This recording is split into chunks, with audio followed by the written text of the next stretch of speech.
He's so dang small. But it's a keeper.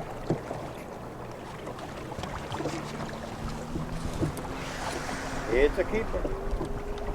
It takes them at least that big, Larry, to get them to where we can get a hook stuck in them. And he got the hook on the outside of the lip.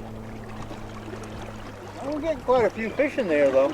All right, well, we might be a case we need to downsize the hook to get them on, but I don't want to catch any smaller fish than what we're catching.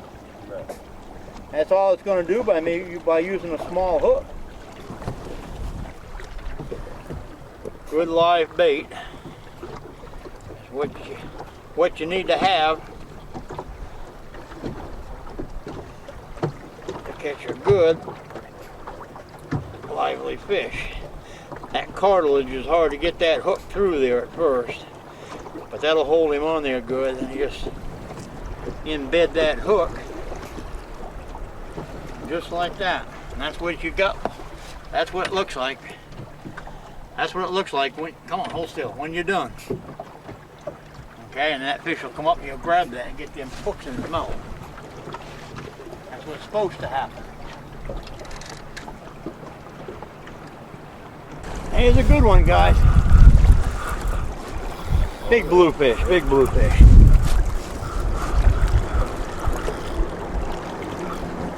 I got it, Debbie.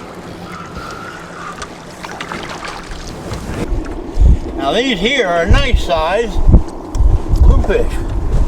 I'm afraid he's gonna bite me. My orange deal, there we go. Yeah. All right, we caught probably what, 4 or 5 of them yesterday that size.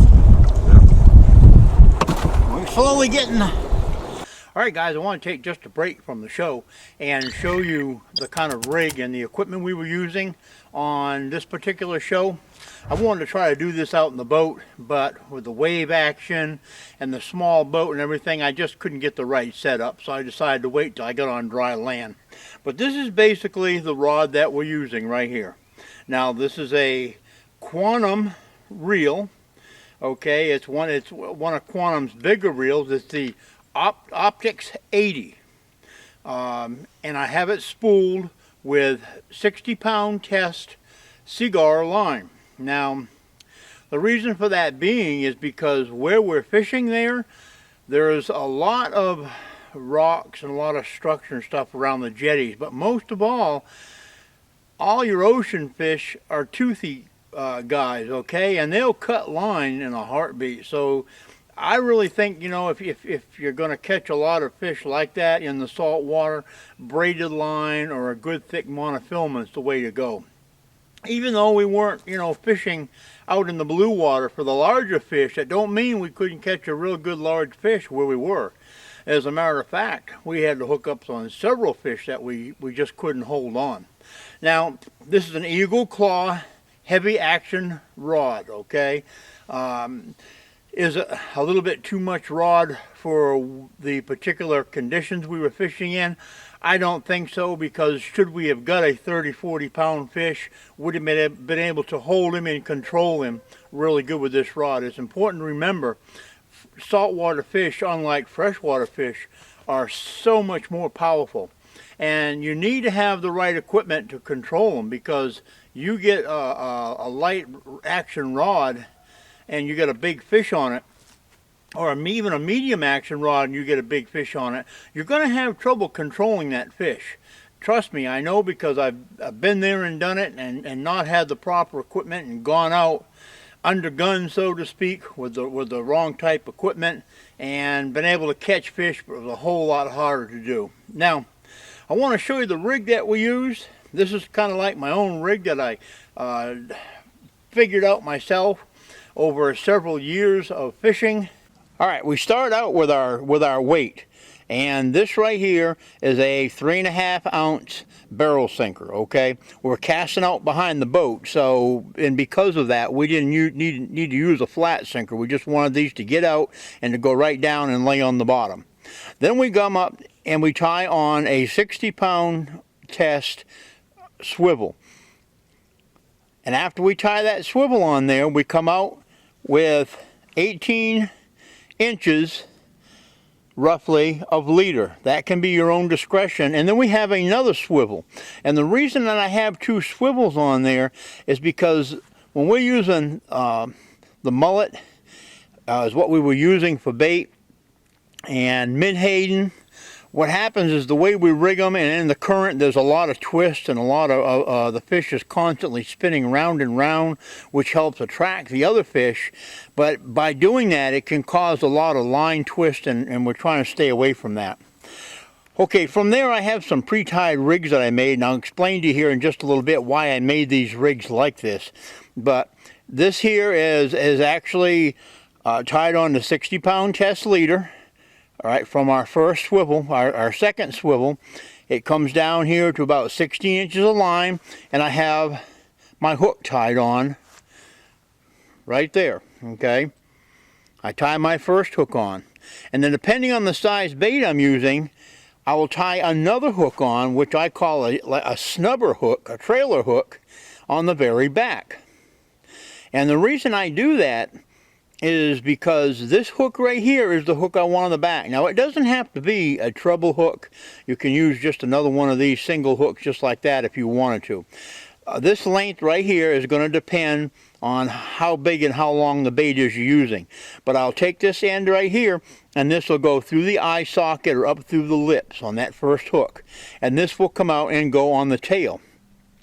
Most of the time, a bluefish, especially fishing in the current conditions, will come up from behind like this, and he will grab the bait and just snap it off right at the hook and right at the head. If you've noticed, if you ever bluefish in current conditions or anything like that, what happens is that the bluefish will come up, and all you'll have when you get that strike, they are so fast that they will just have just the head left on your hook.